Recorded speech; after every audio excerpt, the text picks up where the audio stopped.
preservação da cultura local, que é o que você observa no Novo Testamento. Os romanos dominam, você tem Pilatos, mas você também tem Herodes, que é um rei local. Você tem, por exemplo, as celebrações acontecendo, tá? Você tem o sinédrio se reunindo, então você tem uma jurisdição local que é subordinada à jurisdição romana. Tanto é subordinada que mesmo eles tendo capturado Cristo, eles não mataram. Eles bofetearam, eles cuspiram, eles mentiram contra ele, eles tentaram humilhar de diversas formas, mas não mataram. E por que não mataram se estava na mão deles? Porque eles estavam submetidos à Pax Romana. E a Pax Romana determinava que a pena capital seria por crime de sedição, por exemplo. Tá? Então, sedição, levantar-se contra o império, tá? Se rebelar contra o império. Essa seria a aplicação de uma pena capital. E ainda mais para a crucificação, que era a pior das penas. Né? Um romano não poderia ser crucificado, em hipótese alguma. No máximo, iriam cortar a sua cabeça, mas não crucificá-lo. Agora, isso foi empregado em relação a Cristo, porque Cristo foi acusado de sedição, tá? E foi aplicada então a pena capital, a pena mais grave, né, para Cristo, tá? O fato de serem duas pernas também representa um significado interessante, pois fala de uma divisão, ou seja, trata-se de duas partes de um mesmo reino. Isso pode ser indicativo da divisão ocorrida entre reino ocidental e oriental, como eu já falei. A profecia lança um destaque especial aos pés e os artelhos da estátua. Não se trata de um novo império, mas sim do desdobramento dos acontecimentos. Este reino, que embora dividido, dominou toda a terra por sua força e robustez, começa a perder toda a sua tenacidade. Daí o elemento barro na profecia. A mistura entre ferro e barro tirou em parte a força desse reino. Ou seja, ele, por um espaço de tempo, deixaria de figurar como um império. Todavia o ferro estaria ali.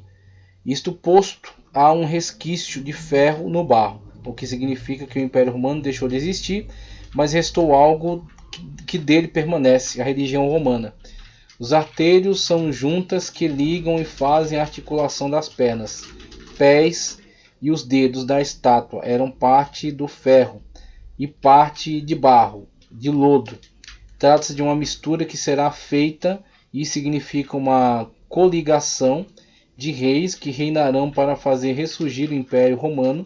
Todavia, o texto sagrado de Daniel 2,43 informa que não se ligarão um ao outro, logo serão chefes de estados que manterão sua soberania nacional, porém estarão de acordo para o cumprimento de um único propósito. Os 10 dedos dos pés, o número 10 expressa completude, inteireza, é o número da perfeição humana. Quando se tira 10 em uma prova, se conquista a nota máxima. A mesma ideia ocorre com a lei de Deus, o Decálogo, os 10 mandamentos. Nos mostra a completude da vontade de Deus para a humanidade. Ele vai com detalhamentos mais específicos, tanto a questão de serem duas pernas, a perna ser o membro mais extenso, a extensão do Império Romano, o ferro, característica, né, durabilidade, inflexibilidade, tá? Os pés de ferro e barro, ele fala dessa transição para um enfraquecimento de Roma como império, mas ainda a permanência de algo de Roma dentro de uma instituição mais fragmentária, mais fraca, tá certo? Mais maleável. E aí ele faz menção aqui para, por exemplo, a preservação da cultura romana dentro agora da Igreja Católica Apostólica Romana. Então ela é mantenedora dessa cultura romana e é propagadora dessa cultura romana para os povos bárbaros que derrubaram o Império Romano. Uma romanização agora desses impérios bárbaros. E um surgimento agora desse mundo ocidental que ainda detém muito da cultura e das leis romanas. É fundado em cima dessas leis romanas, mas tem outras características. Por exemplo, a democracia, o que torna mais maleável, não é mais tão inflexível. Só que essa maleabilidade da democracia, que pode ser representada também, essa questão fragmentária de haverem nações soberanas, que são independentes, que não submetem umas às outras, mas que podem trabalhar num propósito comum. Você vê a questão das pernas terem então esses 10 dedos. Os 10 dedos são independentes, mas trabalham num propósito em comum. Tá? Então você tem todo esse detalhamento aí da visão da estátua. Ele fala aqui acerca da pedra cortada sem mãos, e acredito que a mensagem mais poderosa dessa questão da pedra cortada sem mãos, vista por Daniel, a pedra que vem de ambientes celestiais cortada sem mãos, ou seja, a vitória sobre aquilo que a estátua representa, né? Então a pedra é arremessada contra o pé da estátua, e quando ela é arremessada contra o pé da estátua, tudo desmorona, todo aquele sistema entra em colapso, tá? Então a pedra foi cortada sem mãos, ou seja, não é a vitória sobre essa força maligna, esses poderes malignos que são representados por esses impérios, não virá de uma iniciativa humana. Não é um homem que vai produzir essa vitória. Nossa esperança não está num homem. Nossa esperança não está nos sistemas, nas ideias humanas. Nosso sistema está naquilo que vem da parte de Deus para nós. Cristo que se humanizou. Então Cristo, ele veio até nós, mas ele não veio pela vontade do varão, pela vontade da carne, e sim pelo Espírito de Deus. Ele se humanizou, veio até nós para nos salvar, e ele ascendeu ao céu, está sentado à destra do trono. E aí você tem essa pedra cortada sem mãos, é uma representação para o poder de Cristo, tá? Então ele tem poder e ele vai utilizar esse poder, e ele vai destruir esse sistema através do seu poder, mas não é uma iniciativa humana, e sim divina. E aí ele é lançado contra o pé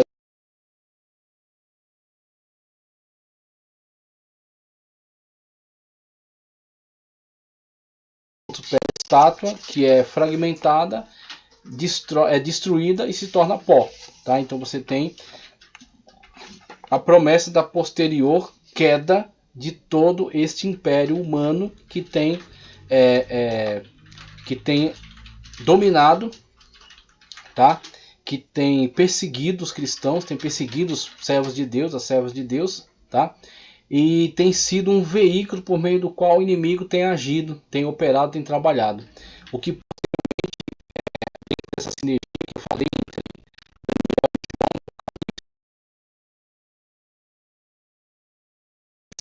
você vê no capítulo 13 de Apocalipse a besta que sobe das águas, a besta que surge das águas revoltas. Esta besta que surge das águas guarda as características desses animais, as características desta estátua e dos animais, tá? Aquilo que João vê no Apocalipse 13, 1 ao 2, tá? Ela, dentro da sua descrição, abrange aqueles animais vistos na visão, e a sua constituição inteira é o animal terrível. É a união, a unificação de todos esses reinos, sendo agora entregue ao anticristo, sendo governado pelo anticristo. Isso que vem ao longo da história e que vai na conclusão, na época escatológica, ser entregue ao anticristo, que vai dominar sobre todas esses poderes, né, todos esses reinos, unificá-los e conduzi-los numa batalha contra aqueles que têm a promessa de Deus, que são os judeus, aqueles que têm a promessa de Deus, que são Israel, tá? Então você tem esses eventos para ocorrer ainda no tempo escatológico, mas que já são aqui vistos, previstos desde Daniel, e também nesta ligação com o Apocalipse de João, tá? Então você tem essa pedra, que é principalmente relacionada aqui à visão da estátua, a vitória final de Cristo sobre esse sistema, tá? Então você tem isso que é muito importante nessa visão. Dando sequência aqui, na página 36, os 4 animais simbólicos, inclusive deixa eu buscar aqui está, ó. Os 4 animais simbólicos, tá? Aqui está, ó. Os 4 animais simbólicos, tá? Conforme em tela você tem, estou na página 36, hein? Na verdade, o que João vê é a evolução da mesma visão de Daniel. Cada característica de animal cada característica de animal simboliza um império que é vencido e sucedido por outro. Daniel os vê separados, pois a profecia ainda não estava cumprida. Ele vivia no tempo que era retratado pelo urso. João os vê mesclados numa mesma besta, pois profeticamente ele vê a consumação da profecia, com todos esses reinos sendo incorporados num só personagem, que é a encarnação suprema de todos esses governos ímpios e seu Deus. A encarnação suprema de todos esses governos ímpios. O leão alado, este é a Babilônia, que na besta do mar figura somente a boca, que prossegue em blasfêmias contra a antiga, prospera em blasfêmias com a antiga Babel, tá certo? Então é a representação que está dentro do animal que surge das águas, em Apocalipse 13, apenas uma boca de leão. Então o discurso, a fala, a soberba daquela antiga Babilônia, que estará presente também nesse governo, tá? Que está se construindo, que já temos visto se levantar com toda essa soberba e essa audácia contra Deus e contra a sua igreja, e estará presente nesse governo final, esse governo do anticristo. A fala, a boca, o discurso, a boca de leão, tá certo? Daquele leão alado que Daniel viu na sua visão. O urso é a Medopécia, contemporânea de Daniel, tá certo? Daniel vivia nesse período aqui. E que devorou 3 nações, a Lídia, a Babilônia e o Egito. Então Daniel, ele é deportado na época do leão alado ainda, da cabeça de ouro, e ele vai ele adentra vivo até o período do urso com as 3 costelas na boca, ou o período do peito e braços de prata, tá? O leopardo é a Grécia de Alexandre, tá? 4 asas em referência à velocidade em que conquistou o mundo, e 4 cabeças, pois seu império se rachou em 4 após a sua morte. A besta terrível com dentes de ferro e 10 pontas é Roma. A ponta pequena é mais uma referência ao anticristo, que é o consumador deste sistema ímpio. Então você tem aí esse sistema sendo plenamente representado dentro das visões de Daniel, que são correspondentes da visão tida por João no Apocalipse capítulo 13, tá? Então você tem essas visões conforme representadas aqui na apostila. Na página 38 tem aqui, ó, A, B e C. A besta é semelhante ao leopardo, capítulo Apocalipse 13, 2, que é equivalente de Daniel 7, 6. Os seus pés como urso, Apocalipse 13, 2, Daniel 7, 5. Sua boca de leão, Apocalipse 13, 2, Daniel 7, 4. Então você tem aí a equivalência entre aqueles animais vistos por Daniel e este animal visto por João. Aquele visto parcialmente, tá? Sequencialmente, este vê integralmente, vê unificadamente, tá? Então você tem os significados e parte para a profecia das semanas. Profecia das semanas de Daniel, na página 39. Deixa eu ver aqui, vamos avançar um pouco mais aqui falando acerca da profecia das semanas. Aí na parte 4 já entra um texto falando aqui acerca de arrebatamento, tá?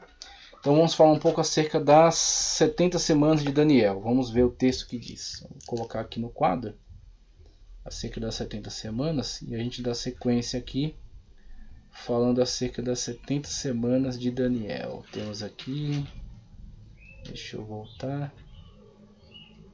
aqui as 70 semanas. Já li esse texto, tá? Estava mostrando esse quadro, Daniel 9:24, a 70ª semana. As 70 semanas estão decretadas, 70 semanas estão decretadas sobre o teu povo e sobre a tua santa cidade, para fazer cessar a transgressão, para dar fim aos pecados e para expiar a iniquidade, e para trazer a justiça eterna e selar a visão e a profecia, e para ungir o Santíssimo. Maravilhoso. Temos aí descrição acerca da 70ª semana de Daniel, tá? E aí passamos agora para esse quadro aqui também, que é mais explicativo, contextualiza historicamente, né? Página 39 da apostila nos diz: esta é a terceira série de revelações escatológicas dentro do livro da profecia do profeta Daniel. Nas últimas duas, capítulo 2 e 7, temos os eventos prognosticados, mas não há muitos detalhes acerca da cronologia em que eles acontecerão.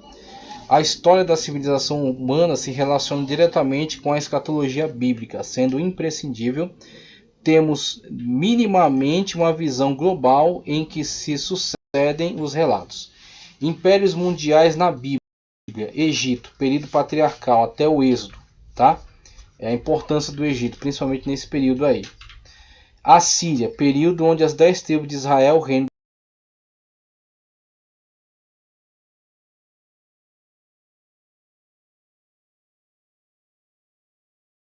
Israel, reino do norte, foram levadas para o cativeiro, 722 a 605. E eles não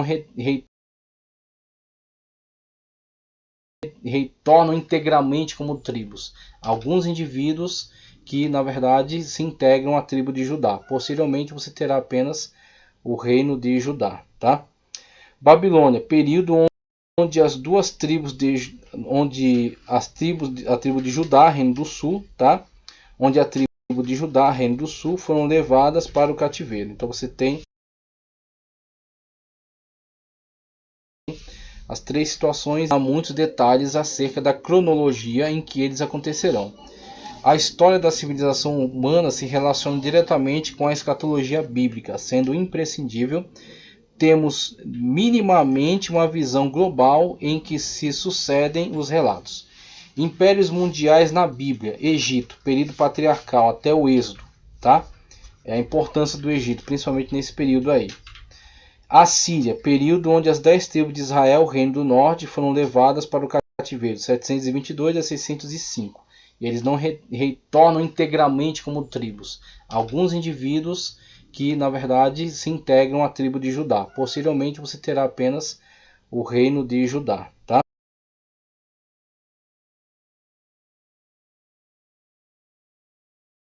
Tá? Babilônia, período onde as duas tribos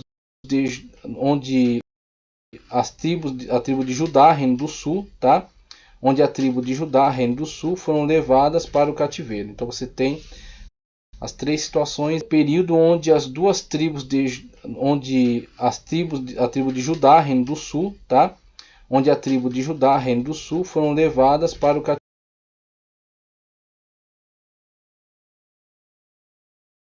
cativeiro. Então você tem as três situações em que Babilônia vai invadir a tribo de Judá e vai levar povos para o cativeiro, até que ele traz, além da deportação, a destruição da cidade. Entre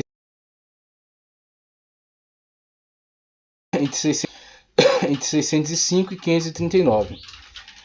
Na Medopécia,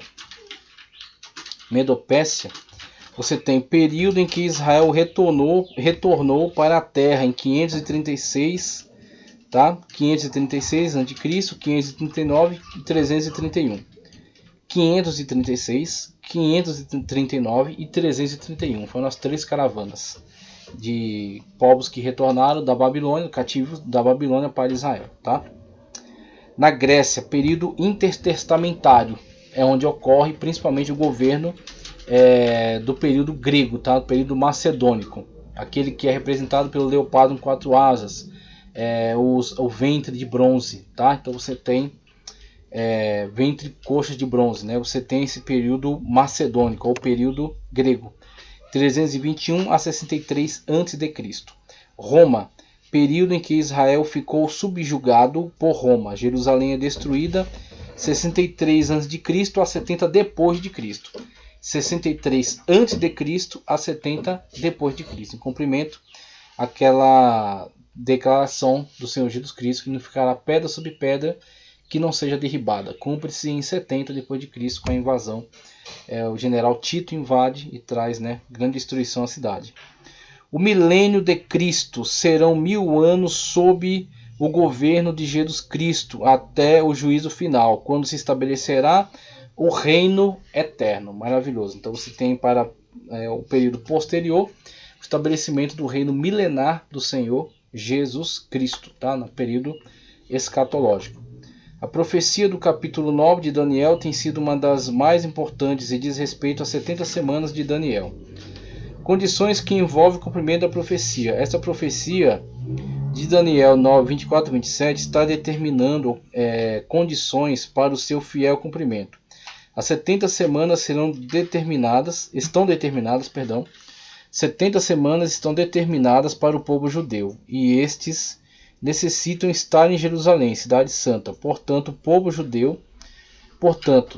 se o povo judeu saísse de Jerusalém ou perdesse a posse da cidade santa, essa profecia seria interrompida. Do mesmo modo, os judeus primeiramente necessitam ser um povo, uma nação, ele já está aqui nos dando algumas características importantes para o cumprimento dessa profecia, que é